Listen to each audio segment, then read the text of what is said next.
Баршаңызға сәлем. Менің YouTube каналыма қош келдіңіздер. Бүгінгі тақырып үкімет тарапынан беріліп жатқан тегін 10 соттық жерге қалай өтінім беруге болады, сол жайында айтатын боламыз. Міндетті түрде тіркеліп алыңыздар. Ең бірінші компьютер арқылы Google немесе Chrome'ға кіреміз. Содан кейін egov.kz деп жазып іздейміз. Мінекей бастапқы беті осылай шықты. Содан кейін кіру немесе тіркелу дегенді басамыз.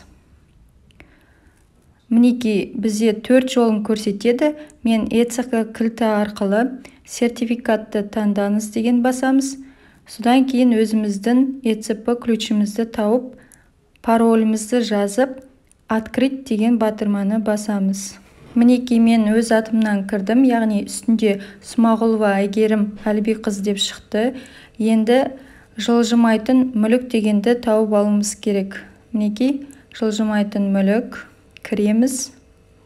Осылайынан 4 бағыт шығады. Соның ішінде жер қатынастары дегенді тауып аламыз. Мінекей бізде ең соңғы тұр, жер қатынастары, басамыз. Содан кейін жеке тұрғын үй құрылысына жер учаскесін алуға кезекті қарау немесе кезекке тұру 10 соттық жер дегенді тауып алуымыз керек.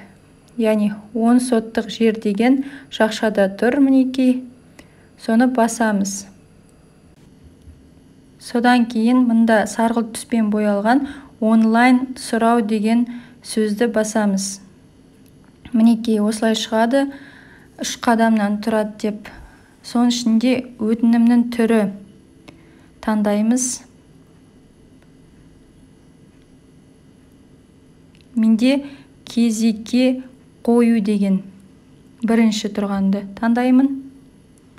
Егер кезектен шығаратын болсаңыздар үшіншісін және бұрын берілгенді өзгертетін болсаңыз екіншісін басыңызға болады. Аймақты таңдайсыз. Мұнда барлық облыс, барлық қалалар бар. Өзіңізге керектін тауып, соны таңдайсыз. Мен Нұр-Сұлтан қаласын таңдайын.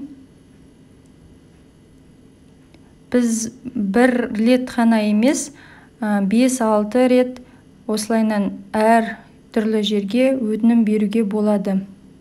Содан кейін мұнда аудан. Ауданды таңдаймыз. Сарыарқа ауданы дейік. Басайық. Өңделіп жатыр. Сақтау деген батырманы басасыз. Бұрын кезекке тұрмаған жайында растайсыз. Әрі қарай дейсіз.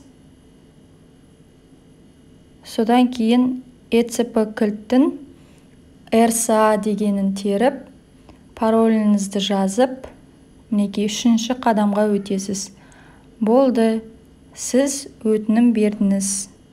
Енді осыдан кейін сіз жеке кабинетіңізге кіруіңіз керек. Жеке кабинет. Бір күннен кейін немесе сол күні кешке кірсеңіз болады. Мұнда жазылып тұрады, қай кезек қабылданды, қайсы қабылданбады жайында. Мінекей. Мұнда бізде Нұр-Сұлтан қаласында біреуі қабылданып, біреуінде отказ келген екен. Назарларыңызға рахмет.